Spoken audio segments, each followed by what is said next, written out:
Okay, ஒரு வெற்றி,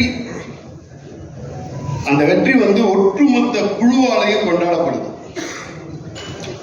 ஒரு நீலம் ப்ரொடக்ஷன் அவங்களோட வெற்றியை அவங்களுக்கு பக்கத்தில் இருக்க ஒவ்வொருத்தரும் இன்ச்சு இன்ச்சா ரசிக்கிறாங்க. இது மட்டுமே நீலம் ப்ரொடக்ஷனோட வெற்றிக்கு முதல் காரணம்னு நினைக்கிறேன். எத்தனையோ படங்கள் வேற வேற டெக்னீஷியன் அந்தந்த படத்துல அந்த படத்தோட அவங்களோட ஒர்க் பத்தி நிறைய பேசிட்டே இருப்பாங்க. இது மட்டும் ஒரு குழு மனப்பான்மை இருந்துச்சு.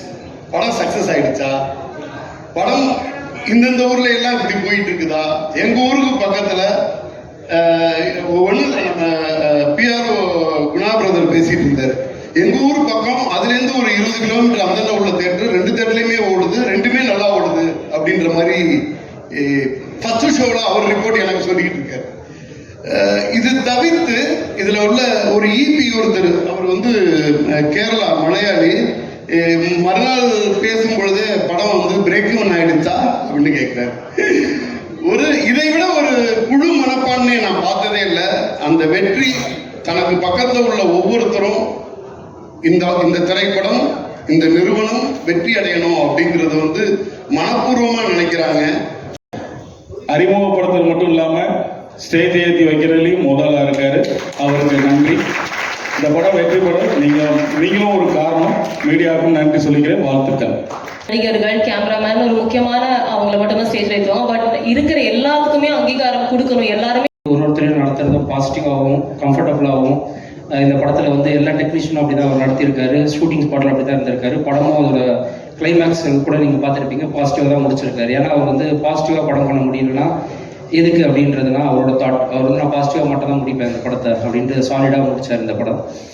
அதே மாதிரி அதாவது மெயினாக ஒருத்தர் ஈகோ டச்சே பண்ணிடக்கூடாது. நம்ம அவ்வளோ கிளியராக இருக்கணும், கரெக்டாக ஸ்பேஸ் கொடுக்கணும் எல்லாருக்கும் அப்படின்ற மாதிரி அவர் ரொம்ப நல்லா ஒர்க் பண்ணியிருக்காரு. ஸோ அப்புறம் நடிகர்கள் அசோக்கோட ஒர்க் பண்ணது இதான் நான் ஃபஸ்ட்டு ஒர்க் பண்ணுறேன். ஆக்சுவலாக நான் காலேஜ் ஸ்டேஜ் ஷேர் பண்ணியிருக்கேன் அவனோட. அதோட இப்போது ப்ரூஸ்டரோட சக்ஸஸ் மீட்டில் பார்க்குறது ரொம்ப சந்தோஷமாக இருக்குது. அப்புறம் சாந்தனு பிரதரோடது அவர் கிட்டத்தட்ட ஒரு 15 இயர்ஸ் கிடச்ச ஒரு மிகப்பெரிய வெற்றியை அவர் பார்க்குறாரு அப்படின்னும் போது அவர் அப்ரிஷியேட் பண்ணுறது ரொம்ப சந்தோஷமாக இருக்குது. அது அந்த அந்த ஒரு டைமில் நம்ம சின்னதாக ஒரு கான்ட்ரிபியூட் பண்ணியிருக்கோம் அப்படின்றதுல எனக்கு ரொம்ப சந்தோஷமாக இருக்குது. எனக்கு ஒரு சின்ன பயம் இருந்தே இருக்கும். அவங்க என்ன ரெக்வயர் பண்றாங்கன்னு நமக்கு புரியுதா, அவங்க சொல்ல வரதை நம்ம புரிஞ்சுக்கிறோமாங்கிறது எனக்கு ஒரு தயக்கம் இருந்தே இருக்கும். ஆனால் ஜெய்யை நான் நம்ம கிட்ட இருந்து தான் அதை ஸ்டார்டே பண்ணுவார். ஸோ கம்போஸ் பண்ணும்போது கோவிந்த் அவர்களோட நானும் ஜெய்யனும் உட்காந்து 3 பேரும் பேசி உரையாடி பாடல்களை உருவாக்குவோம். இந்த ஒட்டுமொத்த ஆல்பமும் அப்படி உருவாக்கி ரசிச்சு கேட்டுட்டே இருப்பாரு. ட்ரெயினில் போயிட்டே இருப்போம், பாடல்களை கேட்டு போயிட்டு வந்துட்டே இருப்போம். ஒவ்வொரு முறையும் பாடல்களை அவ்வளோ ரசிச்சாரு. இந்த ப்ராசஸ் வழியா ஆஸ் அ ஆர்டிஸ்டா நானும் நிறைய விஷயங்களை கத்துக்கிட்டேன். ஏன்னா இந்த படத்துல ஒரு பாடல் மட்டும் இல்லாம நிறைய இடங்கள்ல வேலை செய்வதற்கான வாய்ப்பு இருக்குது. உண்மையிலே இந்த வாய்ப்பின் மூலமா ஒரு ஆர்டிஸ்டா இன்னும் நிறைய நான் கத்துக்கிட்டேன்னு நினைக்கிறேன். ப்ளூ ஸ்டாருடைய வெற்றி அது மக்களுடைய வெற்றி, சமத்துவத்துக்கான வெற்றி, அம்பேத்கருடைய வெற்றின்னு நான் நம்புறேன். அதனால ப்ளூ ஸ்டார் படக்குழுவினர் மேடையில் இருக்கிற எல்லாருமே எனக்கு படத்துல இருக்கிற கேரக்டர்ஸாவே ஃபீல் ஆகுறாங்க. அதுதான் இந்த அவர்களுடைய நடிப்பு திறமைக்கான அந்த வெற்றின்னு நான் நம்புறேன். நான் உண்மையிலே எல்லாருமே ரொம்ப சூப்பரா பர்ஃபார்ம் பண்ணியிருந்தாங்க. கதாநாயகன், கதாநாயகி உட்பட அனைவருக்கும் என்னுடைய மனமார்ந்த வாழ்த்துக்களை. அதான் இருக்கும் அப்படின்னு ட்ரஸ்ட் பண்ணி நான் கம்ப்ளீட்டா பண்ணேன். அதை ஆடியன்ஸ் ரெகக்னைஸ், அது மூக்குத்தி நல்லா இருக்குன்னு சொல்லும்போது கூட எனக்கு ஹாப்பியா இருக்கு. ஸோ ஒரு நல்ல ஃபிலிம் எனக்கு கொடுத்த நீலம் ப்ரொடக்ஷன்ஸ், ரஞ்சித் சாருக்கும், லெமன் லீஃப் கிரியேஷன்ஸ்க்கும், அதே போல நான் இந்த ஃபிலிம் பண்றதுக்கு காரணம் director Jai and writer Prabha மட்டும்தான். அவங்க அந்த கேரக்டரை நம்பினாங்க, அவங்கள நான் கம்ப்ளீட்டா ட்ரஸ்ட் பண்ணேன்.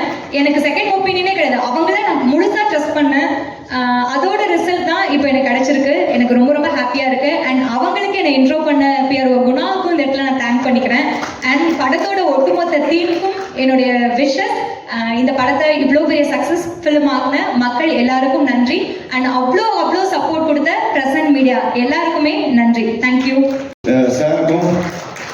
சாருக்கும் என்ன நன்றி. நீங்க தான் எழுதுறீங்க தலையெழுத்து. தேங்க்யூ. ஸோ இந்த வாய்ப்பு கொடுத்த sir, Ranjith sir, director sir, Jai sir பற்றி நிறைய பேசலாம். அவர் எக்ஸ்பிளைன் பண்ணுற விதம், அவர் இந்த கேரக்டரை எங்கிட்ட வெளியில் கொண்டு வந்தது எல்லாமே அவர் தான். thank you so much for this opportunity. Thank you every single one of you out here for this opportunity. God bless you. Thank you.